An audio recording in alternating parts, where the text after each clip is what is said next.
Allahumma salli wa sallim ala sayyidina Muhammadin sahibil bushra salatan tubashshiruna biha. Assalamualaikum warahmatullahi wabarakatuh. Pemirsa yang berbahagia, kita lanjutkan kajian kitab Hidayatul Azkiyah. Yang pada pertemuan ini kita akan bahas dua bab ya sekaligus. Yang pertama adalah wa minha ta'allumul ilmi syar'i. Di antara dari wasiat pesan para aulia yang tentu diharapkan kita bisa melakukannya adalah berkaitan dengan belajar ilmu syar'i. Bagaimana pandangan para ulama berkaitan dengan hukum dan juga kewajiban mempelajari ilmu syar'i? Kalau di dalam hadis ya, ada yang disebutkan ya, thalabul ilmi faridatun ala kulli muslim, bahwa menuntut ilmu itu adalah kewajiban atas setiap muslim ya, ala kulli muslim wal muslimah. Artinya bahwa setiap muslim dan muslimat itu memiliki kewajiban untuk menuntut ilmu. Artinya bahwa ilmu itu wajib ya hukumnya untuk dipelajari. Jadi bagi setiap muslim wajib hukumnya untuk mempelajari ilmu. Tapi juga ada ilmu-ilmu yang haram ya yang tidak boleh dipelajari ya. Ilmu sihir ya tidak boleh dipelajari, ilmu hitam ya, ilmu apalagi, ilmu pelet. Nah, ilmu-ilmu yang yang itu membawa kepada aspek yang negatif ya, yang itu berasal dari syaitan, maka itu tidak boleh dipelajari. Tetapi secara umum bahwa ilmu-ilmu yang diturunkan oleh Allah Subhanahu wa taala ya, baik itu ilmu syar'i maupun juga ya, ilmu-ilmu umum yang lain, pada hakikatnya adalah wajib bagi seorang muslim untuk menuntutnya. Tetapi tentu ada beberapa hukumnya. Apakah itu hukumnya fardu ain, wajib yang memang setiap individu diharuskan untuk mempelajarinya, atau fardu kifayah, bahwa kewajiban itu bisa diwakilkan ya, oleh orang atau sekelompok orang yang menekuni bidang-bidang tertentu, sehingga tidak semua orang harus mempelajari. Tapi pada prinsipnya bahwa mempelajari ilmu itu adalah hukumnya adalah wajib. Wa ta'allaman, dan apa, benar-benar pelajarilah ilman ya, sebuah ilmu yusahihu ta'atan, yang dapat ya memperbaiki, menyempurnakan ketaatan. Jadi ilmu syar'i di sini yang kemudian menjadi suatu kewajiban yang bersifat individual adalah kewajiban untuk menuntut ilmu atau ilman, sebuah ilmu yusahihu ta'atan, sebuah ilmu yang dapat membantu kita di dalam hal memperbaiki atau menyempurnakan ketaatan kita kepada Allah Subhanahu wa taala, maka itu adalah hukumnya wajib ain. Tiap individu harus mencari ilmu itu. Jalan menuju ketaatan pada Allah Subhanahu wa taala sebagai contoh menjalankan syariat ya, sholat, maka ilmu yang berkaitan dengan memperbaiki, menyempurnakan sholat itu harus kita pelajari. Maka ada fikih sholat ya. Mempelajari fikih tentang sholat, maka itu adalah hukumnya wajib. Saum berkaitan dengan kewajiban beribadah, puasa ya, siam, maka ada fikus siam ya, fikus zakat ya, zakat yang diwajibkan Allah, maka kemudian ilmu yang bisa yusahihu ilman yusahihu ta'atan, yang bisa menyempurnakan, memperbaiki ketaatan kita kepada Allah, maka itu kemudian ya, menjadi sebuah kewajiban kita ya. Yang pertama, wa ta'allaman, dan benar-benar pelajarilah ilman yusahihu ta'atan ya, sebuah ilmu yang bisa menyempurnakan, memperbaiki ketaatan kita. Itu yang pertama. Kemudian yang kedua adalah wa aqidatan, berkaitan dengan akidah. Maka wajib hukumnya bagi kita untuk mempelajari hal-hal yang berkaitan dengan akidah. Apakah dalam hal ya untuk mengetahui Allah Subhanahu wa taala ya,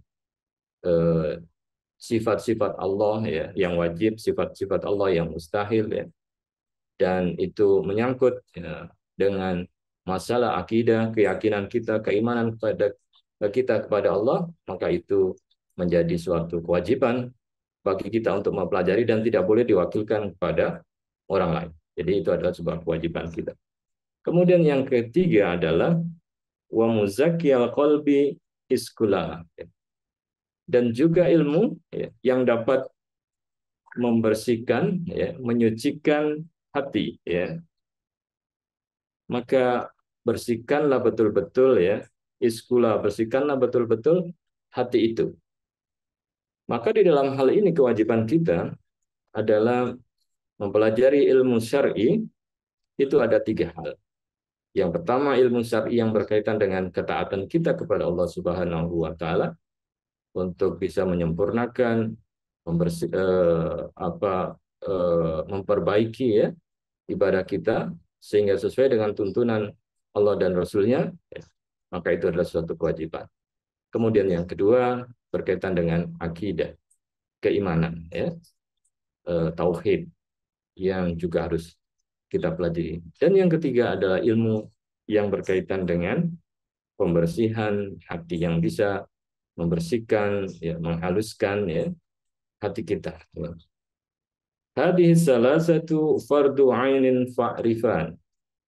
Dan ini 3 hal tadi ilman yusahihu ta'atan wa akidatan wa muzakkiyal qalbi. Hadis salasa adalah fardu ainin. Tadi yang saya katakan kewajiban individu, fardu ain, dan bukan fardu kifayah. Jadi kalau fikih sholat, mengetahui tentang sholat, tidak boleh diwakilkan hanya kepada ustadznya yang penting ustadz sudah paham, sudah tahu, nanti saya tinggal nanya ustadz. Ya tentu ustadz sebagai tempat untuk bertanya, tetapi kewajiban untuk mempelajari, mengetahui sholat, rukunnya seperti apa, syarat sah dan lain sebagainya, itu berkaitan dengan ilmu menuju ketaatan kita kepada Allah Subhanahu wa taala. Maka itu harus betul-betul kita pelajari dan itu menjadi fardu ain. Wa'mal biha, dan kerjakanlah biha dengan 3 hal itu, lakukanlah 3 hal itu, maka tahsul najatun, maka keberhasilan, keselamatan, an-najat itu akan kamu dapatkan. Jadi kalau ingin selamat, maka pelajari 3 hal itu. Wa'tila, dan kamu akan mendapatkan derajat yang tinggi. Karena Allah Subhanahu wa taala kan di dalam Al-Qur'an juga menyebutkan bahwa Allah Subhanahu wa taala akan meninggikan derajatnya. Siapa yang ditinggikan derajatnya? Adalah orang-orang yang berilmu, dan juga orang-orang yang beriman. Artinya sangat sesuai bahwa untuk bisa selamat, bisa mendapatkan keselamatan dan bisa tinggi derajatnya, maka 3 ilmu itu harus dikuasai, karena 3 ilmu itu yang akan mengantarkan kita kepada keselamatan di dunia dan di akhirat.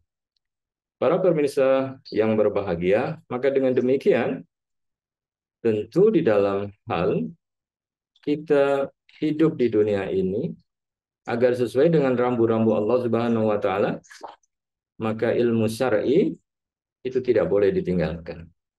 Ada 3 ilmu syar'i yang harus senantiasa kita pelajari dan itu menjadi kewajiban kita, yaitu ilmu yang berkaitan dengan bagaimana ilmu itu bisa digunakan untuk menyempurnakan ibadah kita kepada Allah, ketaatan kita kepada Allah, ilmu akidah, dan juga yang ketiga adalah ilmu yang bisa membersihkan jiwa kita. Nah itu 3 hal. Nah selanjutnya kita masuk kepada bab yang berikutnya, wa minha muhafadzatu 'ala sunani. Dan di antara wasiat para aulia itu adalah al-muhafadzatu 'ala sunani, yaitu menjaga, mengamalkan 'ala sunani, warisan atau sunnah-sunnah Rasulullah Shallallahu Alaihi Wasallam. Jadi otomatis dengan kita menjaga dan memelihara sunnah Rasul, maka kita masuk di dalam ahlus sunnah ya, yang menjaga ya sunnah Rasulullah Shallallahu Alaihi Wasallam. Sehingga semua ilmu-ilmu yang kita pelajari, termasuk bagaimana kita membersihkan hati, itu adalah mengikuti sunnah dari Rasulullah Shallallahu Alaihi Wasallam. Hafid ala sunanin wa adabin atat ya. Maka jagalah ya atas sunnah-sunnah ya, Rasulullah wa adabin dan adab ya tata krama itu ya adat yang datang ya maksuratan an khairil man jaa mursala. Maka jagalah, pelihara ya, kerjakanlah, amalkanlah ya, sunnah-sunnah dan juga tata krama yang datang secara langsung ya, dari sebuah kebaikan, yang itu merupakan sebuah kebaikan, manja mursala. Ya, yang datang dari siapa? Yang datang dari mursala, yaitu utusan. Ya. Jadi sunnah, adab, ya, itu harus kita kerjakan, karena adab dan sunnah itu datang maksuro, itu datang langsung ya, diambil langsung atas sebuah kebaikan, itu berasal dari orang yang diutus Allah Subhanahu wa taala, yaitu Rasulullah Shallallahu alaihi wasallam.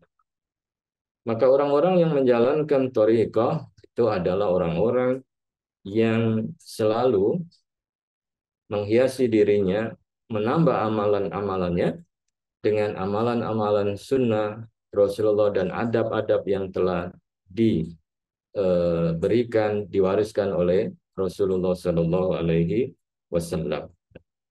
Inna tasawwufa kullahu lahwal adab. Maka sesungguhnya yang dinamakan dengan tasawuf ya, sehingga orang tidak salah paham ya dengan tasawuf ya. Tasawuf itu bukan seperti agama baru ya, bukan sesuatu yang tidak ada di dalam Islam. Maka yang dinamakan oleh para ulama tentang tasawuf itu adalah kullahu, semuanya itu lahwa, dan yang dimaksud dengan tasawuf itu adalah al-adab, bahwa tasawuf itu adalah berkaitan dengan adab. Jadi mengamalkan dan mempelajari tasawuf itu artinya mengamalkan adab etika berkaitan dengan ibadah-ibadah kita. Jadi kalau di dalam mengerjakan syariat ya, kita melaksanakan sholat ya, yang wajib, syarat rukunnya sudah terpenuhi, menutup aurat gitu ya. Bahkan yang dinamakan aurat laki-laki kan dari pusar sampai lutut ya. Sehingga bisa saja orang sholat ya hanya pakai sarung saja yang sampai pusar sampai lutut dia sholat ya. Apakah itu sah? Ya sah. Tapi secara adab ya, kita harus pelajari adab-adabnya ya. Hal-hal yang kemudian itu disukai oleh Allah Subhanahu wa taala dan menjadikan kita dicintai oleh Allah Subhanahu wa taala kalau kita mengamalkan etika tata krama yang sunnah-sunnah yang dijalankan oleh Rasulullah Shallallahu alaihi wasallam. Maka yang dinamakan dengan tasawuf itu adalah adab. Wa minal awarif fatlubanhu wa awwila. Nah, di antaranya adalah ya, kitab Al-Awarif ya. Al-Awariful Ma'arif, itu ada kitab Awariful Ma'arif, itu adalah kitab dasar tentang tasawuf ya, yang dikarang oleh Muhammad oleh Syihabuddin Umar bin Muhammad As-Suhrawardi ya, abad ke-12 ya. Itu konsep-konsep tentang tasawuf adab ya, yang dijelaskan secara detail ya berkaitan dengan apa itu tasawuf. Fatlubanhu, maka kitab ini ya, benar-benar bacalah ya, pelajarilah. Jadi kalau mau mengetahui tentang tasawuf ya, belajarlah atau bacalah sebuah kitab yang berjudul ya Al-Awarif ya, Ma'arif, karangan Syekh Syihabuddin Umar bin Muhammad As-Suhrawardi. Wa awwilah ya, dan jadikan sebagai pegangan. Karena di situ nanti disebutkan tentang konsep-konsep tasawuf, landasan-landasan dalam sunnah dan lain sebagainya. Idla dalila ala tariqi ilal ilahi. Karena tidak ada yang menunjukkan ke dalam sebuah jalan menuju Allah Subhanahu wa taala, ya. Idla dalila ala tariqi ilal ilahi illa, ya, kecuali tidak ada yang menunjukkan ke sebuah jalan mendekatkan diri kepada Allah Subhanahu wa taala, jalan apapun namanya, illa mutaba'atur rasulil mukmala, kecuali dengan apa? Mutaba'atur rasuli, dengan mengikuti, ya, Rasulullah Shallallahu Alaihi Wasallam, ya, yang sempurna. Jadi Rasulullah Shallallahu Alaihi Wasallam adalah figur yang sempurna, maka tidak ada jalan untuk mendekatkan diri kepada Allah Subhanahu wa taala kecuali dengan mutaba'atur rasul, ya, dengan mengikuti Rasul. Maka orang-orang yang mengamalkan ilmu tasawuf itu adalah orang-orang yang mengikuti sunnah Rasulullah Shallallahu Alaihi Wasallam berkaitan dengan adab. Ya, jadi tasawuf itu juga disebut dengan adab. Baik itu adab kepada Allah Subhanahu Wa Taala maupun juga, ya, adab kepada manusia. Ya, ada etika tata keramanya. Ya. Jadi jangan hanya kita kemudian hubungannya dilandasi pada aspek formalitas saja, ya, kepada manusia gitu, ya, boleh dan tidak gitu, ya, ya mungkin itu boleh, tetapi secara adab itu pantas atau tidak gitu, ya, disenangi atau tidak gitu, ya. Kalau kita hanya pegangan pada halal dan haram gitu, ya, ya saya duduk di atas meja, kemudian ada orang tua duduk di atas kursi, kan nggak dosa begitu, ya, kalau secara formal gitu, ya. Tapi secara adab, ya, maka itu menyangkut hubungan, ya, perasaan gitu, ya. Anda bersuara teriak dengan keras begitu, ya, bisa saja ada mengatakan itu bukan hal yang haram gitu, ya. Tetapi secara adab apakah itu kemudian sesuatu yang mulia atau tidak, ya. Karena itu yang akan menjadikan kita mulia, tinggi derajat kita di sisi Allah Subhanahu wa taala. Maka yang diikuti dari Rasulullah Shallallahu Alaihi Wasallam illa mutaba'atur rasulil mukmala, kecuali dengan mengikuti Rasulullah Shallallahu Alaihi Wasallam yang sempurna, manusia yang sempurna itu dalam hal apa? Fi halihi, ya, di dalam tingkah laku. Jadi kita ikuti tingkah laku Rasulullah Shallallahu Alaihi Wasallam seperti apa, ya. Tentu kita tidak bisa mengikuti secara keseluruhan, ya, bagaimana perilaku Rasulullah Shallallahu Alaihi Wasallam. Tapi ada hal-hal tertentu yang bisa kita lakukan. Ya, kalau Rasulullah Shallallahu Alaihi Wasallam, ya, banyak sekali sunnah-sunnahnya di dalam, ya, perbuatan, dalam tingkah laku, ya, dalam penampilan dan lain sebagainya. Tapi kita tidak bisa mengambil secara keseluruhan. Tapi juga jangan kemudian menyalahkan orang lain yang mengambil sesuatu mengikuti Rasulullah atau dalam hal yang lain tidak mengikuti, ya. Jadi kalau berjenggot itu adalah sunnah, maka kita tidak perlu kemudian mengatakan kepada orang yang tidak berjenggot itu sebagai bukan orang yang nyunah gitu, ya. Karena boleh jadi masih banyak sunnah-sunnah yang lain yang sudah diterapkan atau dipraktekkan, ya, oleh orang tersebut, ya. Jangan sampai kita hanya mengamalkan satu sunnah kemudian menyalahkan yang lain, sementara yang lain justru sunnah-sunnah yang dilakukan oleh Rasulullah jauh lebih banyak dilakukan. Jadi itu, ya, bagaimana adab, ya, kita di dalam khalihi, dalam perilaku perbuatan Rasulullah, ya, dalam keadaan penampilan Rasulullah, wa fi alihi, ya, perbuatan, ya, Rasulullah Shallallahu Alaihi Wasallam seperti apa, wa maqalihi, dan dalam perkataan, ya, Rasulullah Shallallahu Alaihi Wasallam. Jadi yang diikuti adalah, ya, tadinya hal fi'al, ya, perbuatan, ya, dan juga perkataan. Fatattabi'anna wa tabi'an la ta'dila. Maka benar-benar ya, ikutilah ya, watabi'an ya, dan ikutilah dan contohlah ya, la ta'dila ya, dan jangan menyimpang dari apa? Dari sunnah Rasulullah Shallallahu Alaihi Wasallam.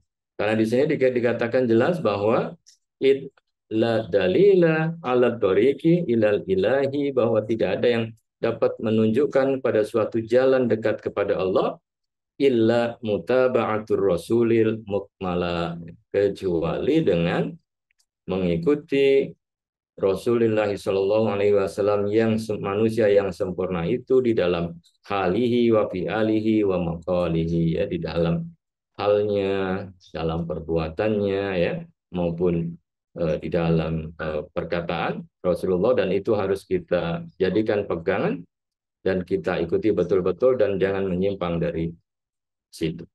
Maka orang-orang yang mengatakan dan bagian dari ya, ahlu tasawuf ya, mempelajari tasawuf, mengamalkan tasawuf, menjadi ahlu thariqah, maka adalah orang-orang yang mengikuti sunnah Rasulullah Shallallahu Alaihi Wasallam. Bahkan di sini disebutkan la ta'dila, dan jangan sekali-sekali menyimpang dari ajaran atau sunnah Rasulullah Shallallahu Alaihi Wasallam. Wa tariqu kulli masayihin qad fuyidat, dan jalan tariqo tiap-tiap masayih, tiap-tiap syekh itu ya. Mungkin pada waktu itu banyak ya syekh-syekh mursyid ya, ahlu tariqah ya, yang mempelajari adab ya. Jadi ketika mereka itu fokus dengan adab, tariqah artinya bahwa syariah itu sudah betul-betul dipelajari, betul-betul dijalankan, kemudian menyempurnakan dengan hal-hal yang sunnah itu, maka mereka disebut dengan ahlu thariqah ya, untuk mendekatkan diri kepada Allah Subhanahu wa taala. Wa tariqu kulli masayihin, dan ingat bahwa thariqah ya, thariqahnya tiap-tiap syekh, ya, tiap-tiap guru, qad fuyidat, benar-benar ya dilandasi ya, fujidat itu betul-betul dilandasi. Jadi jangan ragukan lagi begitu ya, bahwa para syekh, para ulama yang mengamalkan thariqah itu, thariqahnya dari para guru itu qad fujidat, betul-betul dilandasi oleh apa?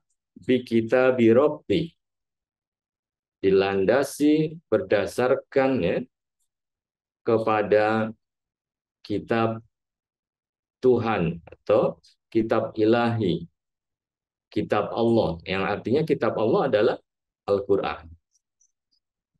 Wal hadis, dan juga hadis Rasulullah Shallallahu Alaihi Wasallam ya. Ta'assola, dan kedua itu ya, Quran dan hadis itu benar-benar menjadi landasan ya dari thariqah yang dijalankan oleh para masyayikh. Jadi tidak ada lagi kemudian keraguan ya bahwa ya, jalan thariqah yang ditempuh untuk mendekatkan diri kepada Allah Subhanahu wa taala, tidak ada lagi keraguan bahwa itu tidak memiliki atau dianggap tidak memiliki sumber ya. Tetapi justru di sini disebutkan bahwa ya, thariqah tiap-tiap syekh yang ada pada waktu itu ya adalah selalu dilandasi kepada kitab Allah dan hadis sunnah Nabi ya, dan itu keduanya dijadikan sebagai pegangan. Toli ya, maka pelajarilah. Nah, ini yang paling penting ya. Kalau kita tidak mengetahui sesuatu, maka kita harus mempelajari ya. Jangan kita kemudian tidak mengetahui tetapi menghujat ya, menyalahkan. Tapi tolik, pelajarilah ya, telaalah ya, Riyadhus Shalihin ya. Maka telaalah ya kitab Riyadhus Shalihin dari ya, Imam Nawawi ya. Ini yang lebih praktis ya. Dalam pengertian konsep landasan itu yang dari ya, Imam Muhammad As-Surahwadi ya. Shihab bin Umar bin Muhammad As-Surahwadi yang tadi judulnya ya Awarif Awariful Ma'arif ya, Awariful Ma'arif. Kemudian yang lebih praktis berikutnya itu adalah Riyadhus Shalihin. Jadi kalau pelajari kitab-kitab Riyadhus Shalihin ya, ya kita jangan kemudian kenapa Riyadhus Shalihin tidak fokus kepada akidah ya, tidak fokus kepada ibadah ya. Tetapi Riyadhus Shalihin itu memang fokusnya kepada level yang adab ya. Yang ketiga itu. Jadi kita harus menelaah dan menggunakan sesuai dengan kebutuhan kitab-kitab ya yang ada. Jadi kalau berkaitan dengan adab, maka lihatlah bacanya Riyadhus Shalihin gitu ya. Jangan kemudian dibandingkan dengan kitab-kitab yang lain gitu ya. Kekurangan dalam aspek tauhid, mungkin dalam hal lain. Tetapi ini adalah ya, kitab yang memang ya, difokuskan ya untuk mengantarkan kepada amalan-amalan sunnah yang dilakukan oleh Rasulullah Shallallahu Alaihi Wasallam. Maka toli Riyadhus Shalihin wa ahkiman dan jadikan sebagai pegangan ya di dalam mempelajari adab itu. Mafihi dan apa-apa yang di dalam kitab Riyadhus Shalihin ya tadfar ya, maka kamu akan mendapatkan bisa'adah. Kamu akan mendapatkan kebahagiaan. Jadi kalau membaca Riyadhus Shalihin kemudian diamalkan apa-apa yang di dalamnya, maka kemudian yakin bahwa Anda akan mendapatkan memperoleh ya dari dengan baca Riyadhus Shalihin itu adalah bisa ada sebuah kebahagiaan, wa'mala dan apa betul-betul kerjakan apa yang ada di dalam Riyadhus Shalihin, dipraktekkan, diimplementasikan ya apa-apa dalam kitab Riyadhus Shalihin. Wahtamma bil fardi, maka berhati-hatilah atau perhatikanlah dengan amalan-amalan fardu ya. Amalan-amalan yang wajib alladzi la yukrabu, yang mungkin ya, tidak dapat mendekatkan diri kita kepada Allah. Jadi kita jangan hanya mengandalkan ya, kepada amalan fardu saja yang wajib-wajib saja. Kenapa bisa jadi amalan itu ya, mungkin karena tadi kita tidak melakukan secara sempurna ya, tidak mengetahui ilmunya dan lain sebagainya, itu tidak bisa mendekatkan diri kepada Allah. Atau bisa saja membuat kita dekat dengan Allah tetapi tidak dicintai oleh Allah Subhanahu wa taala ya. Nah, kita harus berhati-hati dengan hal itu. Karena apa? Ya. Kadang kita merasa dekat dengan seseorang, tapi belum tentu orang itu menyukai dan menyayangi, mencintai kita. Sama saja kita mengklaim kita sudah dekat dengan Allah, tetapi apakah kedekatan itu juga menandakan kecintaan Allah kepada kita? Kita sudah dalam satu rumah, mungkin ayah, ibu, dan lain sebagainya, anak, ya. Secara hubungan fisik dekat, ya. Tetapi hubungan hati belum tentu. Ya. Ada anak yang mungkin lebih dicintai oleh orang tuanya karena faktor-faktor tertentu. Maka kita jangan hanya fokus kepada yang formal saja, ya, yang wajib saja, ya. Maka harus ditambahkan karena ingat, perhatikan bahwa amalan fardu itu ya bisa saja belum cukup ya, untuk mendekatkan kita kepada Allah Subhanahu wa taala. Ya, tadi dikatakan bahwa wahtamma, maka perhatikan, berhati-hatilah ya, bil fardi atas kewajiban atau ya fardu ya, kewajiban kita yang sudah kita lakukan ya, alladzi la yuqrabu min dil ato ya, yang tidak bisa mendekatkan ya, kepada sang pemberi ya, sesuatu. Jadi bisa saja kita sudah dekat dengan sang pemberi, ya, dengan Allah, hubungannya dekat, tetapi Allah Subhanahu wa taala tidak memberi kita ya, atas rezekinya, kasih sayangnya dan lain sebagainya. Tapi sebenarnya posisinya sudah dekat. Kenapa? Karena fardu, ibadah-ibadah fardu, ibadah-ibadah wajib itu mendekatkan kita kepada Allah. Tetapi ibadah sunnah itu akan mendekatkan kita kepada Allah dan menjadikan kita dicintai oleh Allah Subhanahu wa taala. Jadi kalau hanya hubungan formal saja sebagai seorang muslim, ya, sebenarnya sudah cukup, ya, dengan sholat, ya, puasa, zakat, ya, kemudian mampu haji, itu saja sudah cukup. Ya. Itu hubungan formalitas, ya, sudah menjadi dekat bagian, ya, kita, ya, dekat dengan Allah. Tetapi untuk menjadi dicintai, disayangi oleh Subhanahu wa taala, maka harus banyak melakukan, ya, eh, ibadah-ibadah yang sunnah. Ya. Jadi mazala abdun bin nawafili yukrobu. Ya. Seorang hamba yang senantiasa mazala bin nawafil, yang senantiasa mengamalkan an-nawafil, ya, salat-salat sunnah, itu yak rubu, ya, maka hamba itu akan dekat dengan Allah. Jadi tadi ingat bahwa ibadah yang wajib itu belum tentu, ya, bisa menjadikan kita dekat kepada Allah. Memang hukum formalnya iya, dengan menjalankan itu, ya, kita sebagai hamba Allah. Tapi kan kadang kita tidak aware atau kita tidak memperhatikan, ya, di dalam sholat yang kita lakukan secara sembrono dan lain sebagainya. Maka ditambahkan, ya, hamba yang senantiasa menjalankan ibadah nawafil yang sunnah-sunnah itu, maka akan bisa mendekatkan diri kepada Allah. Mazala abdun bin nawafili yakrobu, ya. Hamba yang senantiasa menjalankan eh, ibadah, ya, sunnah, maka itu akan yakrubu, akan dekat, ya, kepada siapa? Kepada Allah Subhanahu wa taala.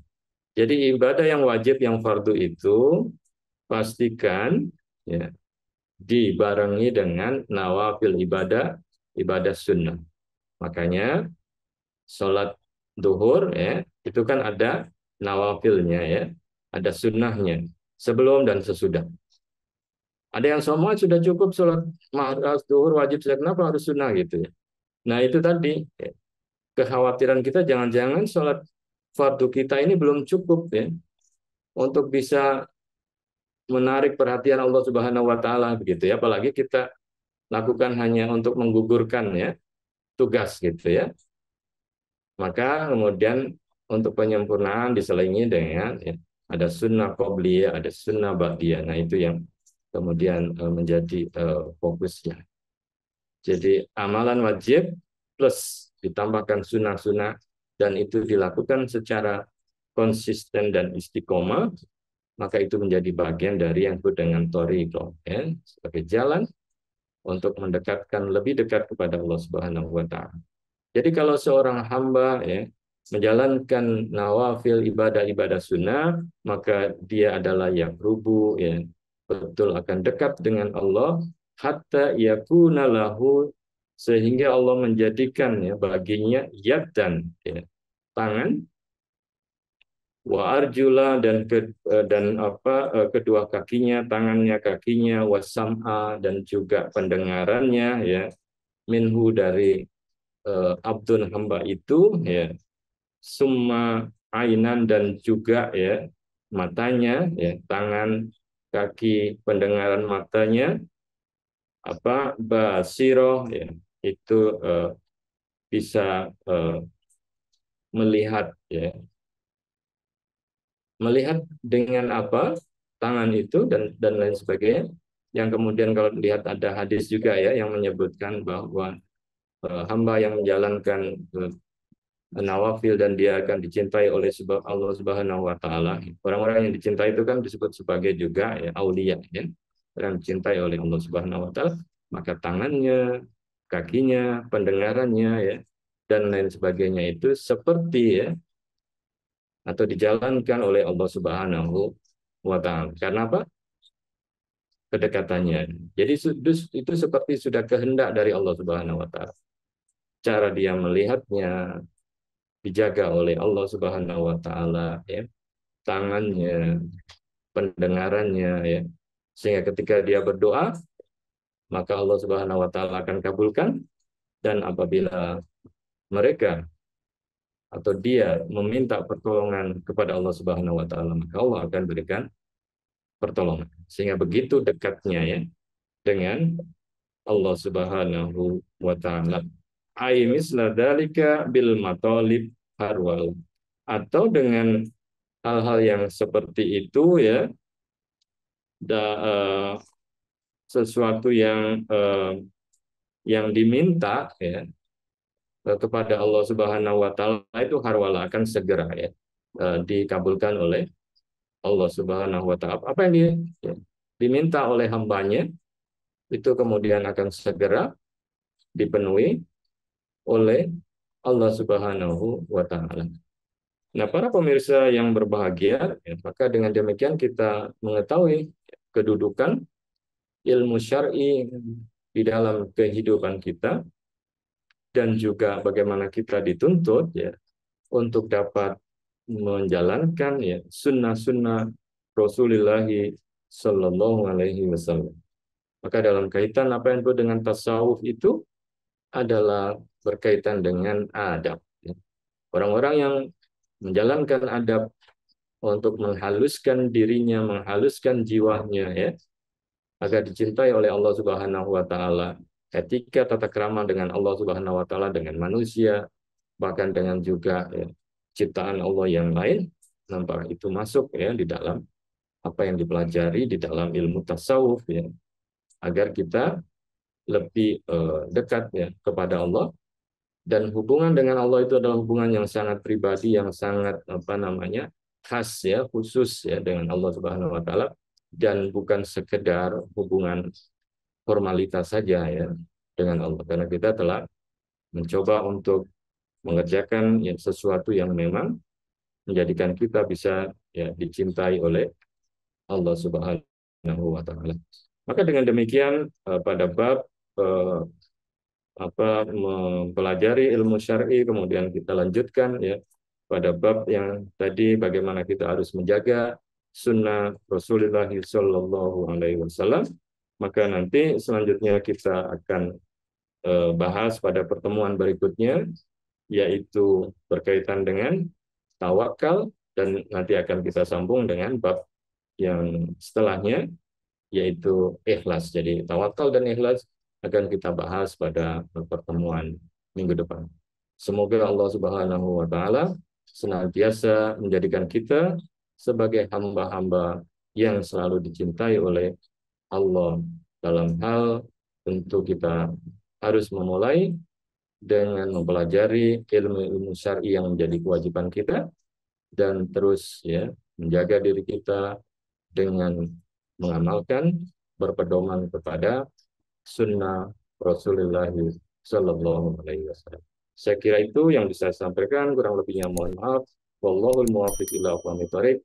Wassalamualaikum warahmatullahi wabarakatuh. اللهم صل وسلم على سيدنا محمد صاحب البشرى صلاة تبشرنا بها وأهلنا وأولادنا وجميع مشايخنا